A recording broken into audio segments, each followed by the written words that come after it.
Hello बच्चों, कैसे हैं? आशा करती कि आप अच्छे होंगे। मैं आप लोगों के लिए इस वीडियो में फिजिक्स का फिर से ऑब्जेक्टिव लेके आया हूं। इससे पहले बहुत सारे ऑब्जेक्टिव बन चुके हैं। इस वीडियो को देखिए पूरा अच्छी तरह से और उसको नोट कर लीजिएगा, ताकि 2025 में होने वाले बिहार बोर्ड में ऑब्जेक्टिव आपको काम दे साइंस का। तो साइंस का मैं ऑब्जेक्टिव पढ़ाने वाला हूँ इस वीडियो में। देख सकते हैं, ये मेरा लोगो का पहचान है, ये कॉन्टेक्ट नंबर है। अगर पीडीएफ चाहिए तो आप कॉन्टेक्ट कर सकते हैं। उससे पहले 2 लाइन मोटिवेट करने के लिए लेके आए हैं। लिखा हुआ है, मेहनत अगर लगन से की जाए तो अच्छे परिणाम मिलना तय होता है। तो मेहनत ईमानदारी से कीजिए। और 2 महीना बचा हुआ है आपके पास, 2 महीना बाद एग्जाम होने वाला है बिहार बोर्ड का। तो मेहनत लगन से कीजिए, अच्छी तरह से कीजिए और अधिक से अधिक मार्क्स को गेन कीजिए। तो आप लोगों के लिए देख सकते हैं, फिजिक्स का ऑब्जेक्टिव लेके आया हूँ 10th क्लास का। चैप्टर का नाम है दूसरा प्रकाश का अपवर्तन भौतिक से। वेरी इंपॉर्टेंट ऑब्जेक्टिव है इस चैप्टर से। इसको अच्छी तरह से नोट कर लीजिएगा। तो पहला क्वेश्चन देख सकते हैं, क्वेश्चन में लिखा हुआ है, जब प्रकाश की एक किरण एक माध्यम से दूसरे माध्यम में जाती है तो अपने पूर्व पथ से विचलित हो जाती है, इसे कहते हैं। तो याद रखिएगा, इस चैप्टर का वेरी इंपॉर्टेंट क्वेश्चन है। जब ये प्रकाश की किरण अगर लिया गई, प्रकाश की किरण, ये सूरज है, प्रकाश की किरण अगर आती है तो ये विरल माध्यम, खुली वायु विरल माध्यम कहा जाता है। और कांच हो या पानी हो, आपका सघन माध्यम हो जाता है, सघन माध्यम हो जाता है। तो प्रकाश की किरण जब आती है ना, आने के बाद वो क्या हो जाती है, विरल माध्यम से सघन माध्यम में आती है तो वो क्या हो जाती है, मुड़ जाती है। हमेशा याद रखिएगा, क्या हो जाती है, मुड़ जाती है, मुड़ जाती है।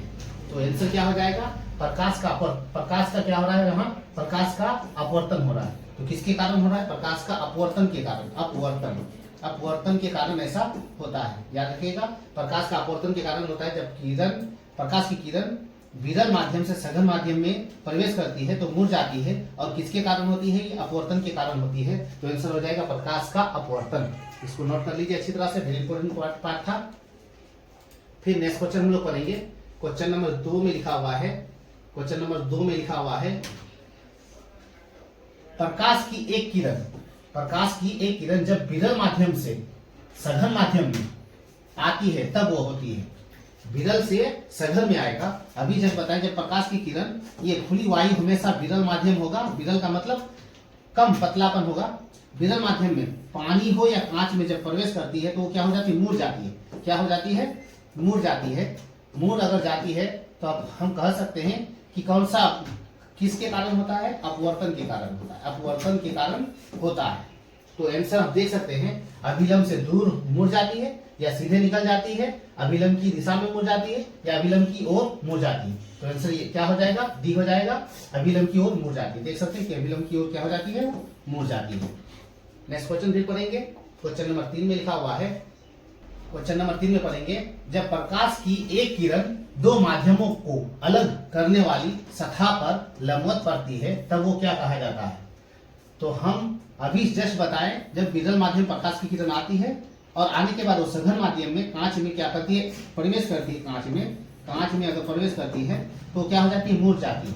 अभिलंब की ओर क्या हो जाती है, मुड़ जाती है। मुड़ने के बाद फिर वो अगर आगे निकलती है, आगे इससे कांच से फिर आगे अगर निकलती है विरल माध्यम में, तो वो फिर क्या हो जाती है, सीधी निकल जाती है।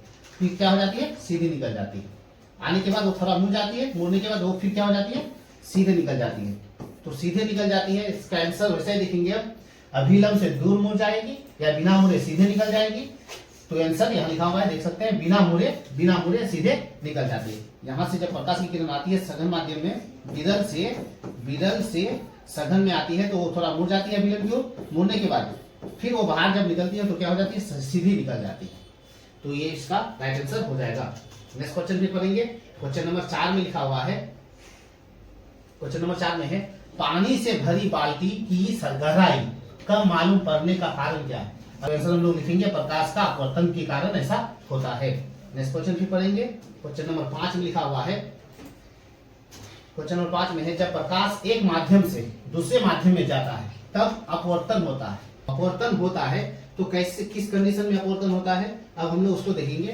प्रकाश की चाल में क्या हो जाता है, परिवर्तन के कारण ऐसा होता है। प्रकाश की चाल में क्या होता है, परिवर्तन। जब वो विरल माध्यम में आता है, विरल माध्यम से प्रकाश की किरण आती है तो सघन माध्यम में इंटर करता है तो वो क्या हो जाता है, अब परिवर्तन हो जाता है, यानी बदल जाता है इसका मान। क्योंकि विरल से सघन में आना उसको दिक्कत होता है, इसलिए क्या हो जाता है, परिवर्तन हो जाता है। इसलिए आंसर इसका ए हो जाएगा।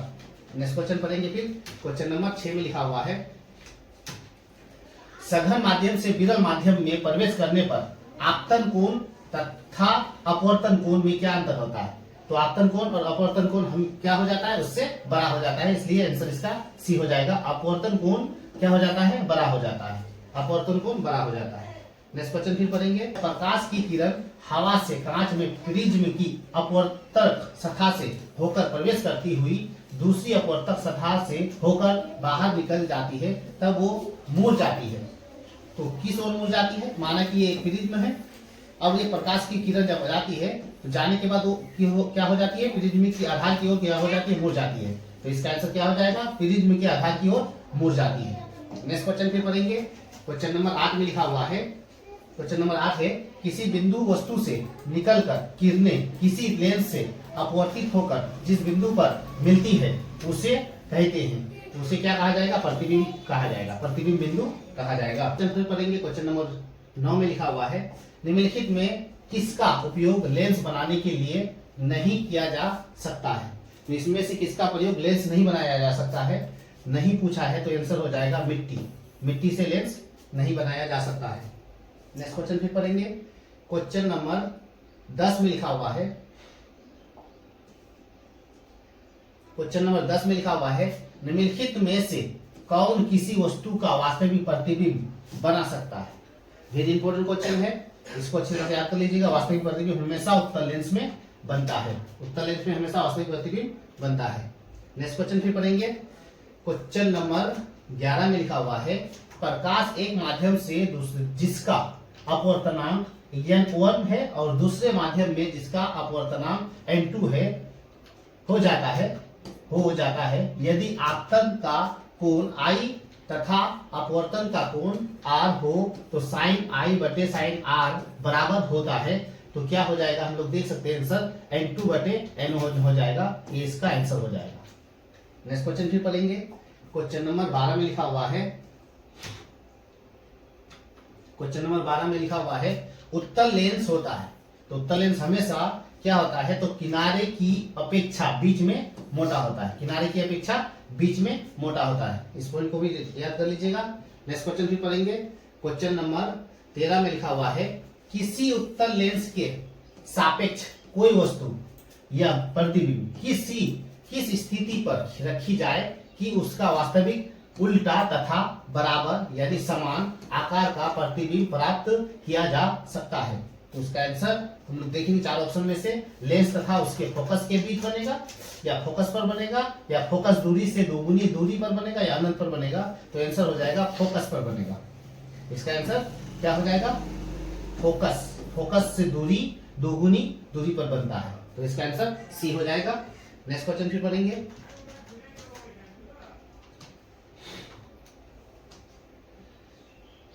क्वेश्चन नंबर 14 में है, उत्तल लेंस में जब वस्तु प्रतिबिंब फोकस एवं लेंस के बीच रखी जाती है तब प्रतिबिंब बनता है।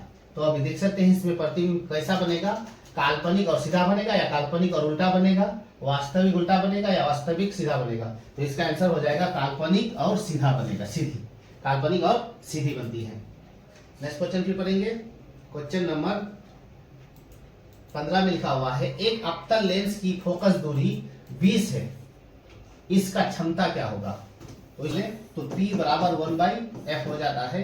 P का मान लेंस की क्षमता निकालना है, और 1 की जगह 1 रहेगा, f का मान कितना दिया हुआ है 20 सेंटीमीटर। तो सेंटीमीटर में अगर दे आपको तो उसको मीटर बनाना पड़ता है। सेंटीमीटर को मीटर बनाने के लिए हम लोग 100 से भागा देंगे अगर, तो 0 0 खत्म हो जाएगा, 0 पॉइंट कितना निकल जाएगा, 0.2 मीटर निकल जाएगा।